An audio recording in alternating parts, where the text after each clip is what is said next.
so much. 2, 1. Alright.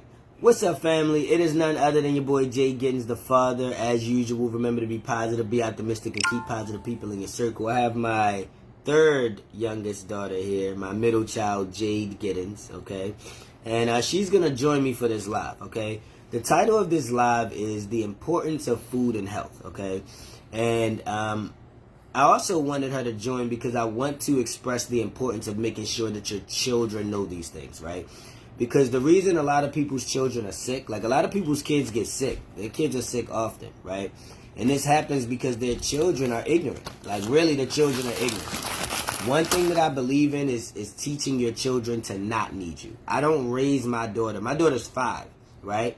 I don't raise my daughter to need me. I don't raise her to depend on me. I raise her to be sort of able to be self-sufficient as it relates to her general productivity, right?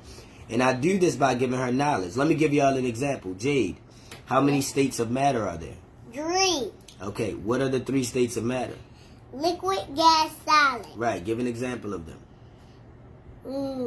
Liquid is water, and gas is air. When we blow the air out the mouth, and then solid is ice. Right, so you want to teach her things like that. What is your blood made out of? I don't remember. They're called blood cells. Right. How many of them are there? How many types are there? 3. Right. Oh, I told you. I gave her the answer. My apologies. 3. What's the first blood type? I mean blood cell type. Red blood cells and white blood cells. And what's the last one? Platelets. And platelets. Y'all hear this? My daughter can tell you the types of blood cells that are within blood. Red blood cells, white blood cells, and platelets, right? What do white blood cells do? I don't remember. Okay, that's fine. But I just want y'all to know that this is my 5-year-old. She just turned 5. So I want y'all to know that this is the level of intricacy that your children need to be taught. They need to know this so that people can't just make them sick, right? So this brings us to our next topic, which is the importance of food and health, right? So you wanna realize that your body has something called neurons, right? For all of the children out there watching this as well as the adults, y'all can grab a laptop, look up the stuff that I'm saying, because what you don't want to do is get lost or not follow or just think that I'm saying something and I know what I'm talking about. I want you to follow, right? So your body has something called neurons, right? You can study something called neurology, and neurons are what they call electrically excitable cells, right? These are cells that react to electricity. This is when you think, when you pinch yourself and it hurts, right? This is how your body communicates with itself. This is also how nutrients are transported throughout the body. Well, they're transported through blood, but the instruction to do the transport is electrically transferred, right? So when somebody is when their brain is sugar coated, right? When you say somebody's, their brain is sugar coated, it's referring to a thick layer of sugar, which is acid, right? Also known as polysaccharide, right? I got a sheet over here. Where's that? Let me show y'all. Y'all see what I'm talking about? Oh, this is not even the right book. Oh, I wish I had the kids' book right here. I don't have the kids' book right here, y'all. I got a binder with a bunch of stuff. A bunch of, see, this is a poop color chart, right? This is a poop color chart. This is a poop consistency chart. I think you should have one of these and make sure your children know the consistency of their poop and what it means. This is a urine color chart. I think your children should have this so that they can know what the color of their urine means and whether or not they're sick and all those things, right? Because people don't pay attention to those things. Why are you not paying attention to those things? But everybody want to talk to me about how much they know about health, though. But you don't even have a urine color chart. You don't even know what your urine means. Like, you know what I'm saying? Then we got, this is another one, right? There's another one as well. So you want to make these things colorful for the children. But there's other charts that I have as well. This is for atoms, right? When we do studying of biochemistry, right? Because I do teach my children about subatomic particles, quantum physics, things like that. And we also just started... We also just started vocabulary. Oh, I apologize, baby. We also just started vocabulary words. So our first vocabulary word is prevaricate. Do you remember what prevaricate means? You remember what it means if somebody's trying to prevaricate? Nope. Let me show everybody real quick so that y'all can see it. All right? Bear with me. All right, so our first vocabulary word was prevaricate. That means to deceive or avoid telling the truth, right? Our second vocabulary word is condescending. That means having or showing a feeling of superiority.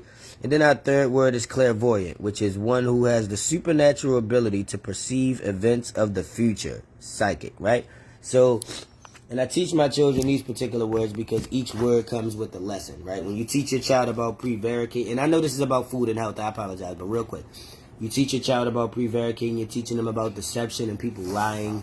You can teach them about sneaky ways that people lie. A lot of people that lie, they don't come out and say a lie. They will lead you to a lie, or they will, just not give you the whole truth and things like that. And that's where the word prevaricate comes in.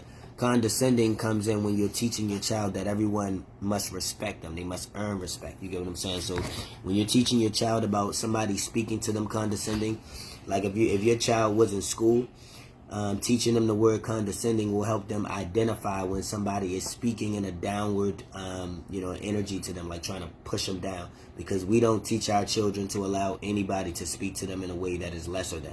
My young goddess know that she that. You know what I mean? So, And then the last one is clairvoyant. Again, clairvoyant means psychic. It means one who's able to predict events of the future or know events of the future.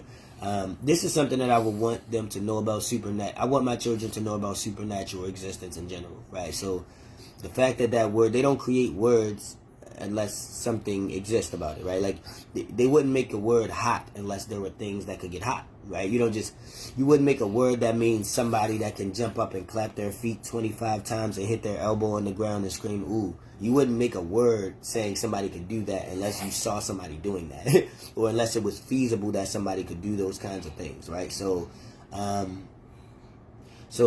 want to understand that you are stretching out your child's conceivability when you teach them new words and concepts. So that's a huge part of why I do this. Now, let's get back to food and health. So I posted a video.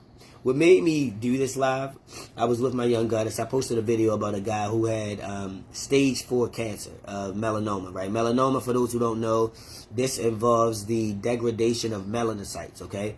For those who believe you have melanin, this is something you should know about. And it's funny, I know all of this, and I don't think black people have melanin. I don't think melanin has anything to do with black people, but I'm not going to go into that because I actually study melanin. I don't just watch TV and tell me what they, listen to what they tell me.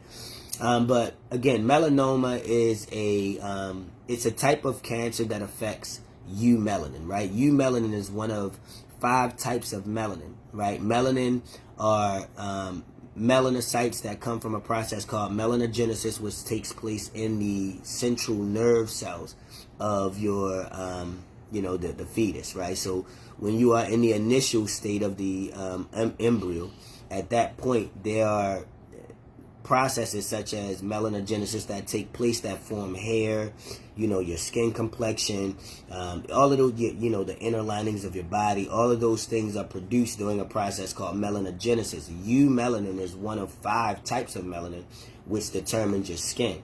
They have other ones that determine things like your sexual reproductive areas, the inside of your lip color. They have, because they have allomelanin, right? They have pyomelanin, right? If you're not familiar with these different types of melanin, they have neuromelanin, right? And these are simply differences of the location of melanin in your body. They're not different types. So there's a lot of people that say, oh, there's melanin, but then there's neuromelanin, like they're 2 different things. Neuro means the location inside your body that this thing exists. So neuromelanin means it's melanin that exists in your brain. It doesn't mean it's something that's not melanin that exists. It's still melanin. It just exists in your brain. So, but yeah, the guy had melanoma, which is a stage 4 type. It's a type of cancer that affects eumelanin cells, right? And he was juicing, and he was eating just juice products or fruit products, which is basically going to be CHO, right? That's carbon, hydrogen, and oxygen. If you look at it from a biochemical level, when you're eating fruit, you're literally just eating carbon, hydrogen, and oxygen, carbohydrates. You know what I mean? You're just eating them, and you're eating natural ones that have electrical charges. And what they do is they allow the body to heal itself. If you put a bunch of stuff that doesn't heal you in your body, you're not going to heal. I want to give you an example. This is burdock root. Yeah, burdock root. This is burdock root. I eat this burdock root raw. Okay? So in my body, I have burdock root. You can look up what the benefits of burdock root is. Burdock root is very high in iron. It's very good for the transport of oxygen in your blood. It's good for a process called muscular hypertrophy, which is when your muscles rebuild and grow stronger. So I have a lot of iron in my body that allows me to do that. And I'm also never going to get sick. You know what I mean? And when I say sick, I'm not talking about this little cough, this little nose thing that I got that you get from riding the bus or being around these people who don't take care of themselves. That may happen once a year or something. You might get a little like something. But in terms of getting sick, like cancer, diseases, diabetes, all that kind of stuff, that would never happen to me because my body is too efficient. And what I want everybody to realize is that you want to make your body that efficient as well. I fill my hair with this. Not this. But, right? So we got organic coconut oil, right? Unrefined, right? You want to feed your hair, right? Your hair needs to eat. Your hair is just as important as your bloodstream because it is connected to it. You know what I'm saying? So you have something called the medulla, which is the inner layer of your hair. I would highly recommend that a lot of things we talk about on this live, you guys look up. Okay? Because the medulla is going to be highly important as it relates to, you okay? Yeah, I'm just getting feet. What? I'm just getting feet. Jay, speak clearly. What are you saying to me? You sound like you're doing baby talk. What are you saying? I'm just getting feet. Okay. You sound like you said, I did get, you know what I'm saying? You're saying, I was just getting. Yeah. But, yeah, listen, I try to work on grammar with them a lot because my son, he has trouble with pronunciation. Jade is actually really good with pronunciation, but sometimes she will choose to sound like a baby because she wants attention or she wants you to treat her like a baby, so she'll say, you know, and I normally try to go against that. I'm not in support of children acting like babies and trying to like get it, you know what I'm saying, because it hinders their self-development and their independence, you know what I mean? And don't confuse independence with being alone or being, you know, not united. But independence is just the source from which you can find power. You know, you can find it from yourself. It's not that you're separate from everybody. But look, family, that's all I got for y'all. I'm going to jump off here because I really feel like I want to do another live on Instagram. I just did this on Facebook because there's a couple people who watch me on Facebook who, you know, may be interested. A lot of y'all don't say nothing to me. I want to ask y'all to please talk to me. Like, listen, I'm over this motherfucker putting together charts. You know what I'm saying? I'm teaching my children a bunch of stuff. If y'all think that I only think it's important that my children know this, you got another thing coming. I think yours should know too. And, you know, if you feel like you don't want me teaching your kids, I just want to know why. I want to talk to you because you know what I'm saying? I want us all to better. And this is information that we should all know regularly. And it'll help keep people from taking advantage of you. So look, y'all remember to be positive, optimistic, keep positive people in your circle. It's your boy Jay Giddens out. I'm going to go ahead and dip out. You want to say see you later? See you later. We out, baby.